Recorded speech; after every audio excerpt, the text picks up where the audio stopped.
ফিরে এলাম বিরতির পর। সাত রামনগরের প্রয়াত বিধায়কের স্মৃতির প্রতি শ্রদ্ধা জানাতে স্মরণ সভার আয়োজন আজ বিজেপির উদ্যোগে।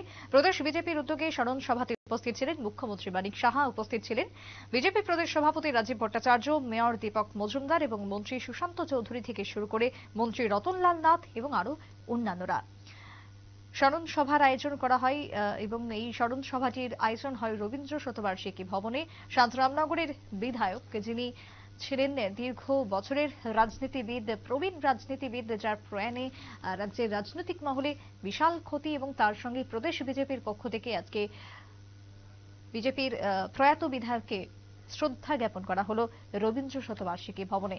মুখ্যমন্ত্রীর কি বক্তব্য উঠে এসেছে আজকে শ্রদ্ধা জ্ঞাপনের অনুষ্ঠানে, শুনুন।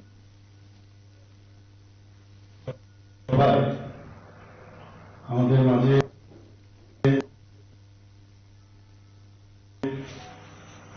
উপস্থিত আছেন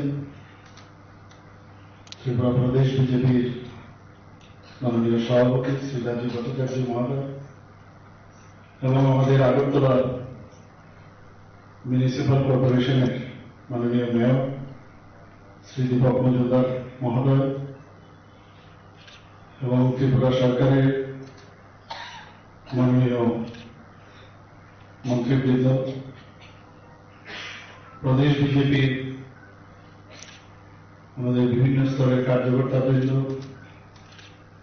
এবং স্টেট কমিটির যারা মেম্বাররা এখানে উপস্থিত আছেন, বিভিন্ন মোর্চার যারা এখানে উপস্থিত আছেন, পিএসইউর চেয়ারম্যান এবং সব স্তরের আমাদের ভারতীয় জনতা পার্টির কার্যকর্তাবৃন্দ, মা বোনা,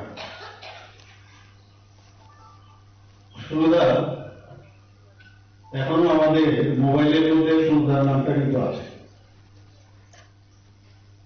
তো হঠাৎ করে যদি ফোনটা মোবাইলটা যদি দেখি, মনে হচ্ছে যে সুন্দর যে মোবাইলটা আসবে, সবাই এইরকম হয়। দেখতে দেখতে বহু লোক এরকম আমাদের এই মোবাইলের মধ্যে অনেকের নাম এখনো আছে যারা এই পৃথিবীতে এখন নেই।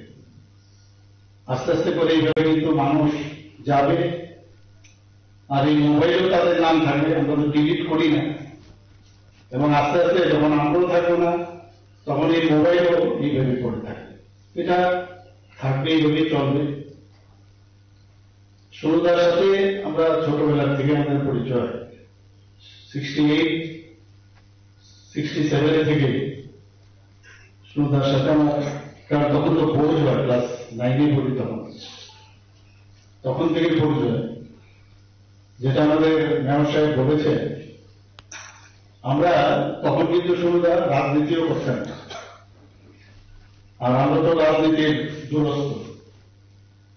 প্রয়াতের স্মৃতিচারণ করলেন মুখ্যমন্ত্রী মানিক সাহা। তবে 27 তারিখ ডিসেম্বর মাসের বুধবার রাত্রিবেলাতে প্রয়াণ ঘটে সাত রামনগরের বিধায়ক সুরজিৎ দত্তের, এবং তারপরে আগরতলায় নিয়ে আসা হয় বহির্রাজ্য থেকে তার মরদেহ। সেখানে রাজ্যে আসার পর শ্রদ্ধা জানানো হয়, শেষে বটতলা মহাশ্মশানে গার্ড অফ অনার প্রদান করা হয় প্রয়াতের প্রতি। এবং আজকে বিজেপির পক্ষ থেকে বিশেষ স্মরণ সভার আয়োজন করা হয় রবীন্দ্র শতবার্ষিকী ভবনে। সেখানে শ্রদ্ধা জানাতে উপস্থিত ছিলেন বিজেপির সকল নেতৃত্ব থেকে, পাশাপাশি বিজেপির শীর্ষ নেতারা, এমনকি মুখ্যমন্ত্রী থেকে শুরু করে মন্ত্রীরা উপস্থিত ছিলেন। একটা বিরতির পর ফিরছি, সঙ্গে থাকুন।